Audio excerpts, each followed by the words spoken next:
kohtunik Erik Reinumägi siin ka silmas peab, teda täna äärte peal abistamast Horvaas ja Neeme Neemlaid ning 4. kohtunik Kristjan-Erik Lääne, videoruumis tegutsevad Kristo Küljastinen ja Erko Liiv ja nüüd on pall mängu pandud, Kuressaare seda teeb ja saab hakata proovima esimest rünnakut. Flora paremal äärel ja jõuabki pall värava ette, Valdmets paneb pea vahele ja tegelikult ikkagi väga-väga vabalt sai löögile.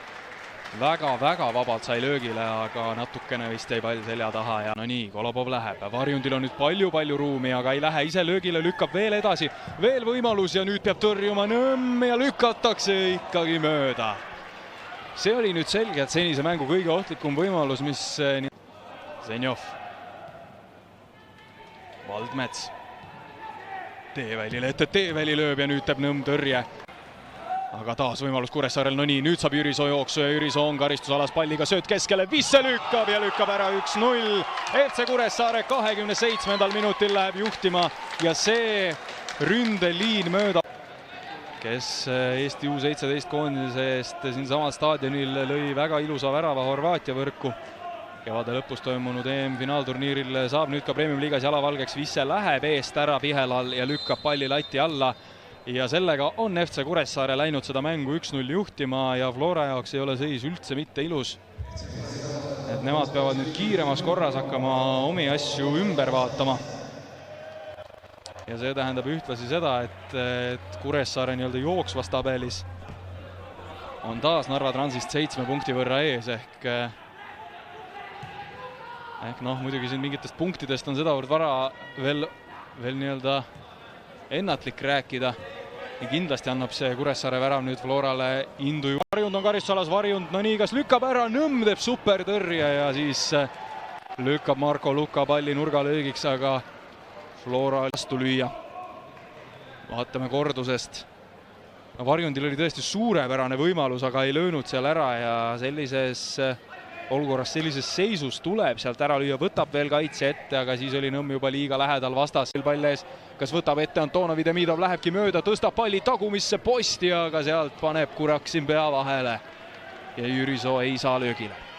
Jürisool endiselt palli ees, Jürisoo läheb ja lööb ja tuleb värava ette ja 2-0 ja mis toimub täna Lillekülas? Mängitud pole veel poolt tundigi, kui David Andreas lükkab ära 2-0. Selle Floraga, keda nädala sees eurosarjas näha sai, siis ei näi olevat siin mingisuguseid erilisi korrektuure tehtud. Vaatame uuesti. Siin Kuraksin veel päästis, et see pall Jürisoole kohe ette ei kukkunud. Aga järgmises olukorras Jürisoo võtab Kivila, tõrjub ja selle võimaluse kasutab David Andreas ära ja seal ei olnud midagi ära kasutada selles mõttes, et Andreas oli õige koha peal ja pani palli sisuliselt seisva palli tühja väravasse. Ja Kivila reaktsioonitõrjest ei olnud siin ka kasu, tõrjus palli otse Kuressaare mehele ette, kes mänginud senise karjääri jooksul nii Hispaanias kui ka isegi Rumeenias. Kuraksin läheb eemalt ja nüüd teeb Nõmm tõrje ja kukub see pall päris pahasti Kuressaare poolt vaadatuna sinna ette ja Alamo otsib kavalalt paremat alumist nurka, aga löök läheb ikkagi mööda. Elu on nüüd mängu tulnud ja seda on ainult hea näha, sellepärast et tõesti. Aga näis, kas ja millal see tuleb. Varjund ja mängitakse karistualasse, Valdmetsal on pall ees, Nõmm tuleb vastu, veel keskele lükatakse, postis vist käib ära ja tuleb keskele ja Alama lööb ja 1-2. Ja meil on mängu. Näoliselt pulssi allapoole.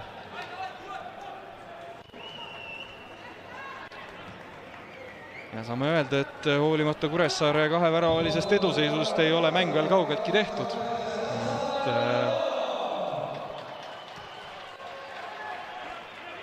Et eks näis, kuidas edasised minutid kujunevad, aga ikkagi kui nüüd mõelda, et mille pealt see Kuressaare eduseis üldse tuli, siis ikkagi suuresti see vasak äär, kus Kuraksin jäi Jürisooga hätta mitmel puhul ja need häirekellad olid tegelikult juba natukene häält tegemas enne, kui Kuressaare esimese väravani jõudis. Andreas tõstab karistusalasse Jürisoole, kukub pall ette, Jürisoo lükkame täna Lillekülas. Taavi Jürisoo 3-1. ja 34. minutil on Kuressaare eduseis uuesti 2-väravaline. Premium-liiga 9. meeskond on löönud tiitlikaitsjale 33 minutiga ja mõnede sekunditega 3 väravat. Andreas tõstab visse, ei saanud palli kontrolli alla ja sealt veel Pihela puude on see, mis palli lõpuks võrku paneb igatahes. Kuraksin uuesti paremal.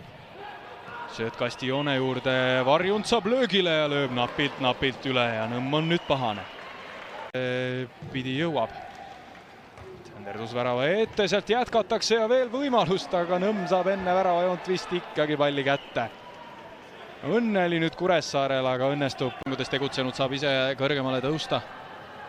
Täna ei ole ta kaitsefaasis kuigi efektiivne olnud, kui nüüd tuleb eemalt ja Sander Alamaa kohe teise poole alustuseks.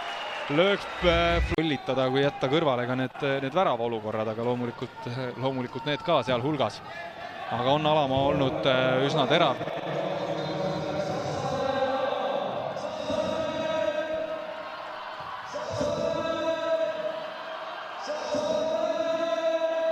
Kuraksin. Luka.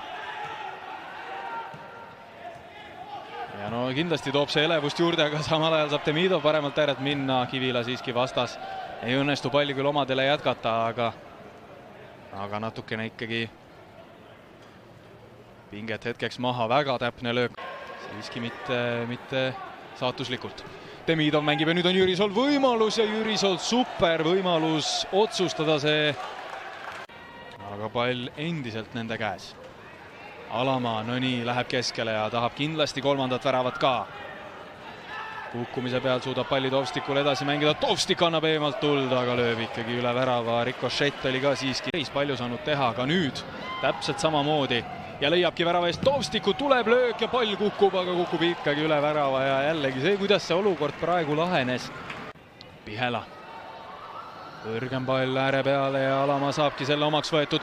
Alamaa jätkab veel kasti, Alamaalt veel löök ja kukub ikkagi väravast mööda Rikošeti järel. Tundus ka selline üsna ebalev just seda kaarpalli jälgides.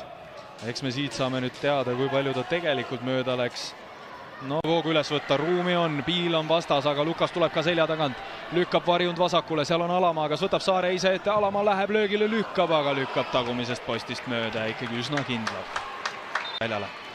No nii, David Andreas saab liikuda kõrgemale, Andreas läheb, tagumises postis on Jürisoo olemas, tulebki pall sinna, kas Jürisoo lahendab ära, lööb, aga hästi viskub ette.